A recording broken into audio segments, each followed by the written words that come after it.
Sambalpur voice association निष्पत्ति नेले मास leave रे जिवे समस्ते आज आसिक कलेक्टर सर को आमर लीव एप्लिकेशन टा देइछु एडा आमे प्रोटेस्ट करूछु जो रत्नाकर साहू सर को अगेंस्ट जो माने अटैक हला एवं तार परवर्ती समय रे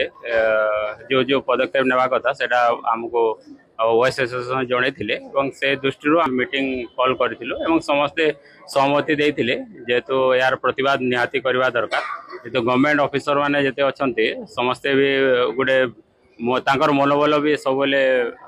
रहू सो दैट आगु से माने काम करि पारबे वॉइस एसोसिएशन रो ही मीटिंग रखिथिलु परवर्ती समय रे आमे देखिबो एवं आगामी पदक्षेप नेबो विभिन्न आउ जो एसोसिएशन अछंती वार एसोसिएशन होंतु कि अमला संघ हो तांको मध्य अनुरोध करिवो जे आम सहित